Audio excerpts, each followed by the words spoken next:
चलिए बेटा, nutrition in amoeba के बाद आज हम ह्यूमन बींग्स के न्यूट्रिशन को पढ़ने वाले हैं। तो आप जैसे कि देख सकते हैं कि ह्यूमन बींग्स के अंदर एलिमेंट्री कैनाल होती है जो कि माउथ से स्टार्ट होती है और एनस तक जाती है। तो यहाँ पर एलिमेंट्री कैनाल से एसोसिएटेड ऑर्गन्स के बारे में आपको दिखाया जा रहा है। तो जरा हम एक बार इनको देख लेते हैं। सबसे पहला जो ऑर्गन होता है वो बेटा हमारा माउथ होता है, जिसमें हम सॉलिड फूड को इंटेक करते हैं, उसे चबाते हैं। उसमें सलाइवा और सलाइवा के अंदर पाए जाने वाला अमाइलेज एंजाइम को मिक्स करते हैं। इससे हमारा फूड चिकना हो जाता है और हमारे ईसोफेगस से होता हुआ स्टमक में पहुंच जाता है। तो सेकंड जो होता है वो हमारा फेरिंग्स होता है। एस तक तो फेरिंग्स तो कोई डाइजेस्टिव एंजाइम भी सीक्रेट नहीं करता है, बट फिर भी इसका इंपॉर्टेंट फंक्शन होता है। ये फेरिंग्स जो है हमारे फूड को बिना विंड पाइप में जाए हुए, बिना विंड पाइप के साथ इसका डिस्टर्बेंस हुए फूड को हमारे फूड पाइप के द्वारा होते हुए सीधे स्टमक में इसोफेगस के थ्रू पहुंचाने का काम करता है। नेक्स्ट जो आता है बेटा वो फूड पाइप है, जिसे हम बोलते हैं इसोफेगस। इसोफेगस फूड को फेरिंग्स से ट्रांसपोर्ट करके सीधे स्टमक में पहुंचाने का काम करता है। मैं आपको बता दूं कि जो हमारा इसोफेगस होता है वो किसी भी तरीके का कोई भी एंजाइम रिलीज नहीं करता है। इसका काम केवल और केवल फूड को ट्रांसफर करना है। नेक्स्ट बेटा आ जाता है हमारा इंपॉर्टेंट जो हमारा ऑर्गन है वो है स्टमक। स्टमक जे शेप का होता है और इसके अंदर एक्सेल रिलीज होता है ताकि प्रोटीन के ऊपर एक्ट करने वाला एंजाइम एक्टिव हो सके। पेप्सिनोजन एंजाइम जो है हमारे स्टमक में पाया जाता है, बट ये इनएक्टिव फेज में होता है। एचसीएल की प्रेजेंस में ये पेप्सिनोजन पैक्सिन में कन्वर्ट हो जाता है और उसके बाद ये प्रोटीन पे एक्ट करता है। नेक्स्ट बेटा आता है स्मॉल इंटेस्टाइन। हमारे फूड में जो कार्बोहाइड्रेट होते हैं उसका डाइजेशन माउथ में स्टार्ट हो जाता है और प्रोटीन का डाइजेशन स्टार्ट हो जाता है हमारे स्टमक में। बट कंप्लीट डाइजेशन के लिए फूड का स्मॉल इंटेस्टाइन में पहुंचना जरूरी है, क्योंकि बाकी के सारे एंजाइम्स हमारे स्मॉल इंटेस्टाइन में ही रिलीज होंगे और फूड का कंप्लीट डाइजेशन कॉज करेंगे। नेक्स्ट जो आता है बेटा वो लार्ज इंटेस्टाइन होती है। लार्ज इंटेस्टाइन का काम जो होता है वो वाटर का एब्जॉर्प्शन है, यानी कि जब भी हमारा फूड का वो हिस्सा बच जाता है जो कि हमारे लिए यूजफुल नहीं है, टोटली वेस्ट है, तो उस वेस्ट प्रोडक्ट में से भी वो पानी की बूंद तक भी खींच लेती है ताकि वाटर हमारी बॉडी से बाहर ना जाए। आप लोगों को पता होना चाहिए बेटा कि पानी जो है हमारी बॉडी के लिए बहुत ही ज्यादा इसेंशियल एलिमेंट माना जाता है। पानी 70% पानी हमारी बॉडी के अंदर पाया जाता है और हमारी बॉडी जो है वाटर के थ्रू ही चीजों को, या हम कह सकते हैं कि न्यूट्रिशन और जितने भी इंपॉर्टेंट प्रोडक्ट्स हैं चाहे वो वेस्ट प्रोडक्ट ही क्यों ना हो, ट्रांसपोर्टेशन में हेल्प करता है।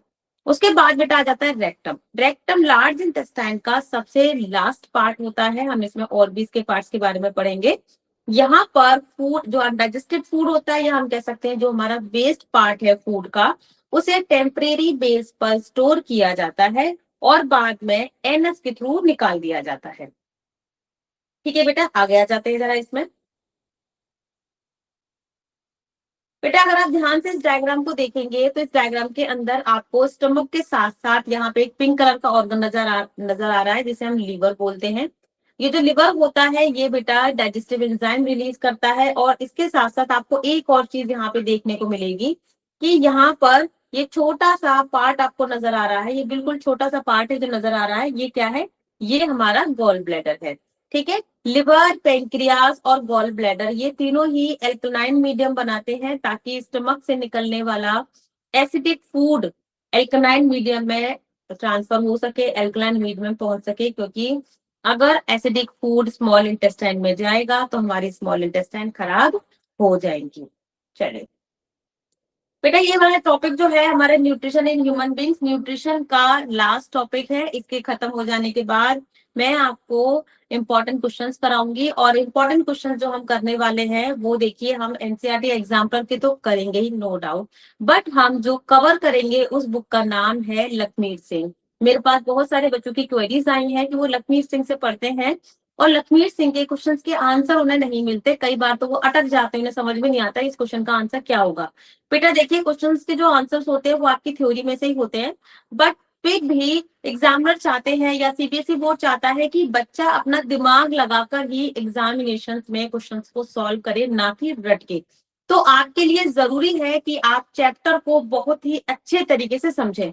अगर आप चैप्टर अच्छे से समझते हैं बेटा, तो किसी भी तरीके का कोई भी क्वेश्चन आ जाए उसे समझना और उसे करना आपके लिए इजी हो जाता है।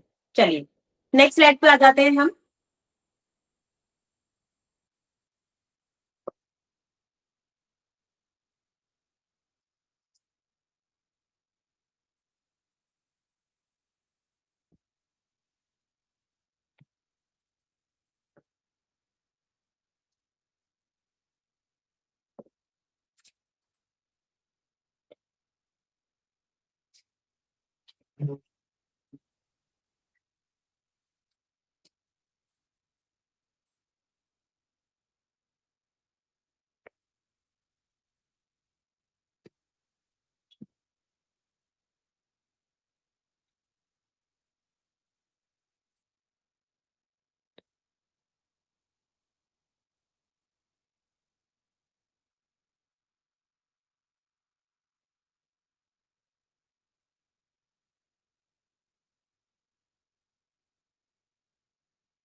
बेटा नेक्स्ट स्लाइड जो है वो है हमारी माउथ। माउथ के अंदर जैसे कि आप यहाँ देख पा रहे हैं कि टीथ दिखाया गया है। ठीक है, देखिए टीथ के बारे में पहले जो है जो बुक्स आती थी उनमें काफी सारी चीजें होती थी, बट अब उतनी चीजें नहीं होती हैं। तो हम सिर्फ इसके डायग्राम के बारे में देखेंगे, कितने टाइप्स के दांत है वो देखेंगे, थोड़ी बहुत इन्फॉर्मेशन हम यहाँ पर लेंगे। तो चलिए सबसे पहले माउथ पे आ जाते हैं। बेटा देखिए माउथ जो होता है वो उसके अंदर ये जो कैविटी है, ये जो खाली जगह है, इसे हम बक्कल कैविटी बोलते हैं और ये रिप्रेजेंट करता है हमारी माउथ। ठीक है, इस बक्कल कैविटी के अंदर हमारी मुंह के अंदर जो है टीथ प्रेजेंट होते हैं। ठीक है, और इसके साथ साथ प्रेजेंट होती है टंग। अच्छा, यहाँ पर आप ध्यान से देख पा रहे हैं कि 4 टाइप्स ऑफ टीथ ह्यूमंस के अंदर पाए जाते हैं, जिसमें इंसीजर्स है, जो सामने के जो दांत होते हैं बेटा इंसीजर्स होते हैं। फिर ये जो बगल वाले हमारे दांत होते हैं जो कि थोड़े से ट्रायंगुलर शेप में होते हैं, उनको कैनाइन्स बोलते हैं। सबसे लास्ट में अगर आप जाते हैं तो उनको मोलर टीथ बोलते हैं, जो कि चबाने का काम करते हैं, ग्राइंड करने का काम करते हैं। और जस्ट सबसे पीछे वाले दांत से जो आगे वाले दांत होते हैं उन्हें हम प्री मोलर्स कहते हैं। इन सभी दांतों के अपने अपने स्पेसिफिक फंक्शंस होते हैं। इंसीजर फूड को कट करने का काम करता है। आपने जैसे एप्पल खाया, और एप्पल आप कैसे खाते हैं, साइड से नहीं खाते ना, ऐसे करके सामने से कट करते हैं। तो इंसीजर्स का काम होता है फूड को कट करना। कैनाइन्स उनको टीयर करने का काम करते हैं, जबकि मोलर और प्री मोलर ग्राइंडिंग और क्रशिंग का काम करते हैं। अगर किसी भी एडल्ट ह्यूमन के अंदर, देखिए हम बच्चे की बात नहीं कर रहे हैं, हम एडल्ट ह्यूमन की बात कर रहे हैं। अगर किसी एडल्ट ह्यूमन के अंदर आप डेंटल फॉर्मूला की बात करते हैं कि भाई अगर किसी के दांत हमें काउंट करने हैं तो किस तरीके से काउंट करेंगे, कौन सा फॉर्मूला होगा, तो यहाँ पर डेंटल फॉर्मूला जो होता है बेटा वो होता है 2 1 2 3। ठीक है, टोटल कितने दांत बैठते हैं हमारे यहाँ पे, काउंट कर लीजिए। देखिए 3 2 5 और 2 7 और 1 8, यानी कि एक साइड में हमारी जो बक्कल कैविटी है उसके एक साइड के जो दांत काउंट होते हैं बेटा वो कितने होते हैं, 8 टीथ वहां पर काउंट हो जाते हैं। 2 1 2 3 ये जो फॉर्मूला है ये आपके बक्कल कैविटी के अपर या लोअर जॉ के अंदर एक साइड, देखिए राइट हैंड साइड पे टीथ है और लेफ्ट हैंड साइड पे टीथ है, तो राइट हैंड साइड या लेफ्ट हैंड साइड के एक साइड के टीथ को ही काउंट करता है, जिसमें 8 यानी कि 8 नंबर के टीथ आते हैं। ठीक है, आगे बढ़ जाते हैं जरा इसके अंदर हम। देखिए डाइजेशन ऑफ फूड का मैकेनिज्म आ जाता है बेटा। तो यहाँ पर आप देख रहे हैं कि हमारा जो फूड होता है वो ईसोफेगस से ट्रांसफर होता हुआ स्टमक में पहुंच जाता है। एक मिनट से, हाँ, मैकेनिज्म ऑफ डाइजेशन, माउथ हो गया है हमारा। अब हम आ जाते हैं mechanism of digestion of food पे आ जाते हैं। देखिए फूड जो है बेटा वो डाइजेशन करता है, ये जो प्रोसेस स्टार्ट होती है ये हमारे माउथ में स्टार्ट हो जाती है। फूड कॉम्प्लेक्स नेचर का होता है, तो इसीलिए इसको ब्रेक डाउन करना बहुत ज्यादा जरूरी होता है। अगर फूड का ब्रेक डाउन हो जाएगा तो ही उसका एब्जॉर्प्शन इजिली हम कर पाएंगे। तो यहाँ पर बहुत सारे बायोलॉजिकल कैटलिस्ट की हमें जरूरत पड़ती है और ये बायोलॉजिकल कैटलिस्ट कहलाते हैं एंजाइम्स। माउथ के अंदर सैलिवरी ग्लैंड्स प्रेजेंट होती है जो कि सलाइवा सिक्रीट करती है, और सलाइवा के अंदर इंपॉर्टेंट एंजाइम होता है जिसे हम क्या बोलते हैं, इसे हम बोलते हैं सैलिवरी अमाइलेज, क्योंकि ये अमाइलेज एंजाइम है, कार्बोहाइड्रेट पर एक्ट करेगा। ठीक है, अभी आप इसको यहाँ पढ़ रहे हैं, इसके बाद नेक्स्ट जब इसको पढ़ेंगे तो आप इसको पढ़ेंगे हमारे स्मॉल इंटेस्टाइन के अंदर। ध्यान रखिएगा कि जो अमाइलेज एंजाइम होता है वो कहीं भी पाया जाए, लेकिन वो कार्बोहाइड्रेट पर ही एक्ट करेगा। ठीक है, इसका काम क्या होता है, स्टार्च को ब्रेक डाउन करके सिंपल शुगर में कन्वर्ट करना। अब आप कहेंगे कि हमने तो स्टार्च नहीं खाया, बट क्यों नहीं खाया, जो हम राइस खाते हैं वहां पे स्टार्च प्रेजेंट होता है, जो हम पोटैटो खाते हैं उसके अंदर भी स्टार्च प्रेजेंट होता है। ठीक है, अच्छा दूसरा देखिए, mouth is the first portion of the alimentary canal. ठीक है, जो माउथ होता है वो इसका फर्स्ट पोर्शन होता है एलिमेंट्री कैनाल का। ठीक है, और माउथ के अंदर मस्कुलर टंग होती है, इसके साथ साथ टीथ प्रेजेंट होते हैं और कैविटी प्रेजेंट होती है। इस कैविटी को ही हम ओरल कैविटी कहते हैं। ठीक है बेटा, इस कैविटी को क्या कहते हैं, हम ओरल कैविटी कहते हैं। नेक्स्ट आ जाते हैं बेटा मैकेनिज्म ऑफ डाइजेशन फूड। अब हमने देखा कि हमारा जो फूड है वो माउथ के अंदर उसका डाइजेशन हो गया है, और उसके बाद ये जो हमारा फूड है ये डाइजेस्ट होकर धीरे धीरे करके ट्रांसफर होना स्टार्ट हो जाएगा। तो अब इससे पहले आपने डायग्राम में देखा कि जो फर्स्ट जो ऑर्गन था वो माउथ था, उसके बाद सेकंड ऑर्गन हमारा फेरिंक्स था। ठीक है, मैंने आपको बताया था फेरिंक्स के बारे में कि ये डाइजेशन ऑफ फूड में पार्टिसिपेट नहीं करता, बट हाँ फेरिंग्स का काम होता है कि फूड जो है सीधे ईसोफेगस से होता हुआ स्टमक में जाए, विंड पाइप में ना जाए, यानी कि लैरिंग्स के अंदर ट्रांसफर ना हो। अच्छा, बोर्ड्स के अंदर ना ये क्वेश्चन आता है कि जब हम खाना खाते हैं तब भी हम सांस ले पाते हैं, उसका रीजन बेटा यही होता है कि जो फेरिंग्स होता है ना वो फूड पार्टिकल्स को लैरिंग्स में जाने नहीं देता, और लैरिंग्स और फेरिंग्स दोनों जो है अपने अपने पार्ट को रिकवर करके रखते हैं, प्रोटेक्ट करके रखते हैं, ताकि जब हम खाना खाएं तो फूड पाइप में खाना जाए और विंड पाइप से हम सांस ले पाए। तो आप कह सकते हैं कि विंड पाइप और फूड पाइप हमारे एलिमेंट्री कैनाल के पाए जाने वाले दो अलग अलग सेपरेटेड पार्ट्स होते हैं। इसीलिए हम जब खाना खाते हैं तो हम सांस भी ले पाते हैं, क्योंकि जो फूड पार्टिकल्स होते हैं वो विंड पाइप में न जाकर केवल और केवल फूड पाइप में with the help of pharynx transfer होते हैं। ठीक है, चलिए आगे देख लेते हैं इसका।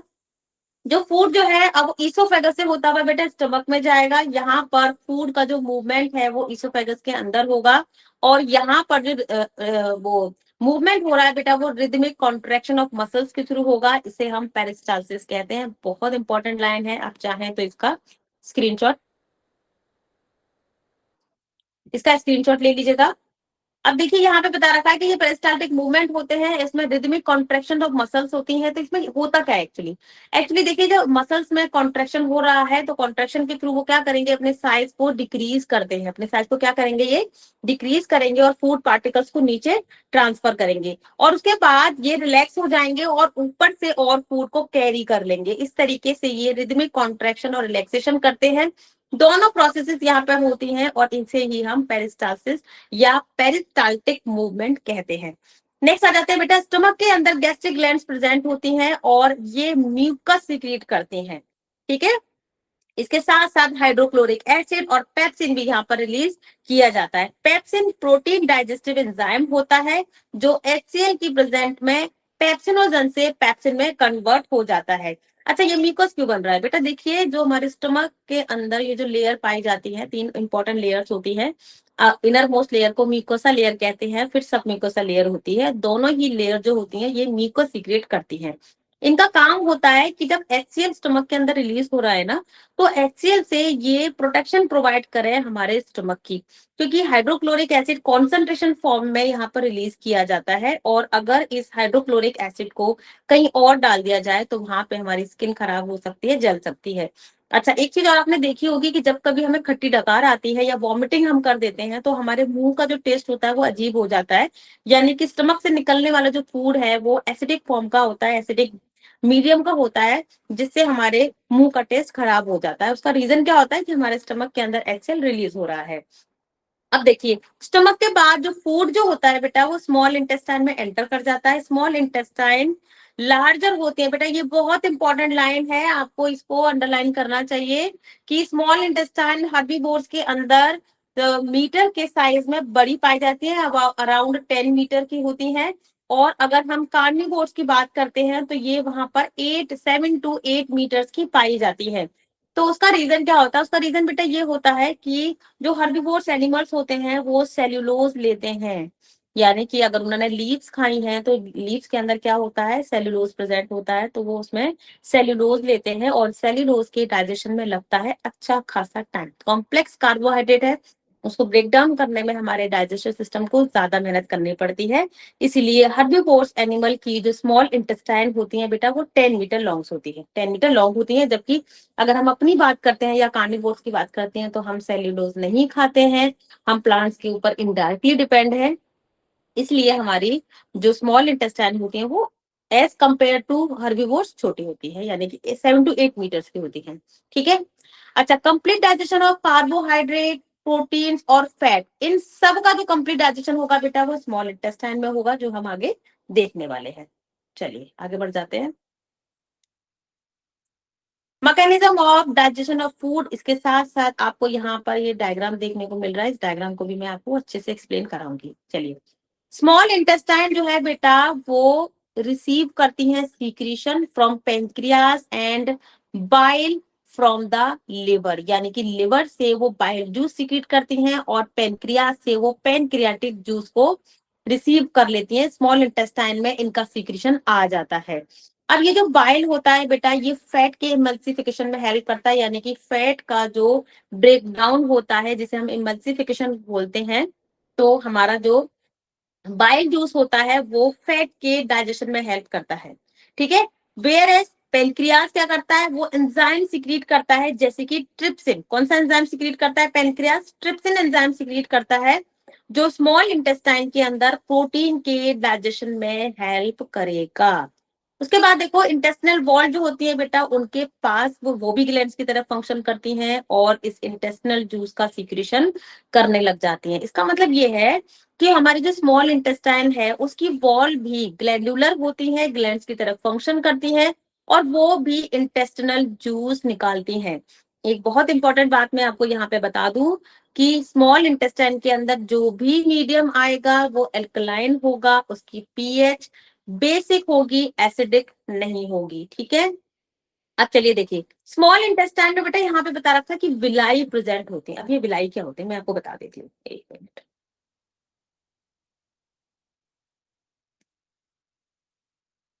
इस डायग्राम के ऊपर अगर हम यहाँ पर आ जाएं, तो आपको देखो यहाँ पे ना ये चीज नजर आ रही है, ये। ठीक है। ये क्या है? ये विलाई है बेटा। ठीक है। और अगर आप यहाँ पे आएंगे, ये वाला डायग्राम आपको नजर आ रहा है, देखिए ये डायग्राम आपको नजर आ रहा है। ये डायग्राम क्या है एक्चुअल में बेटा? ये जो है, ये क्या है डायग्राम? ये छोटे छोटे से ल्यूमन्स बने हुए हैं, घुमाव बने हुए हैं, और इनको ही हम विलाई एंड माइक्रो विलाई कहते हैं। इनका क्या फंक्शन होता है? इनका फंक्शन होता है कि ये एब्जॉर्प्शन एरिया को इंक्रीज कर देते हैं। भाई देखिए, एब्जॉर्प्शन होने वाला है, एब्जॉर्प्शन हो रहा है, अगर वहां पे कम होगा तो यहाँ पर ज्यादा होने लगेगा, तो ये एब्जॉर्प्शन को बढ़ा देते हैं, उसके लिए सरफेस एरिया को यहाँ पर इंक्रीज कर देते हैं।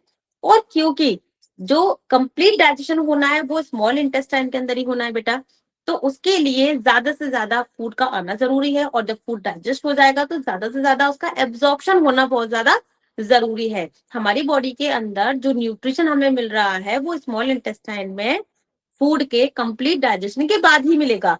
तो हमारी बॉडी के अंदर ये कंप्लीट डाइजेस्टेड फूड जाना भी तो चाहिए। इसीलिए स्मॉल इंटेस्टाइन के अंदर विलाई और माइक्रो विलाई पाए जाते हैं, ये घुमाव होते हैं। ठीक है। और इससे क्या होता है कि स्मॉल इंटेस्टाइन का जो साइज बड़ा होता है ना, वो छोटा हो जाता है, ये छोटी जगह पर आ जाते हैं और बहुत ही इजीली फूड इसमें घूमता रहता है और घूम घूम के इसका एब्जॉर्प्शन होता रहता है। और उसके बाद ब्लड के थ्रू ये हमारे बॉडी के अलग अलग ऑर्गन्स, टिश्यूज और सेल में पहुंचा दिया जाता है। और यही वो प्रोसेस होती है जिसमें ब्लड के साथ ऑक्सीजन को भी मिलाया जाता है और हमारी बॉडी में ऑक्सीजन की जो डिमांड होती है वो फुलफिल हो जाती है। चलिए, अब देखिए, जो अनएब्जॉर्ब्ड फूड होता है उसका क्या होगा? उसको लार्ज इंटेस्टाइन में डाल दिया जाएगा, जहां पर किसका एब्जॉर्प्शन होगा? वाटर का एब्जॉर्प्शन हो जाएगा।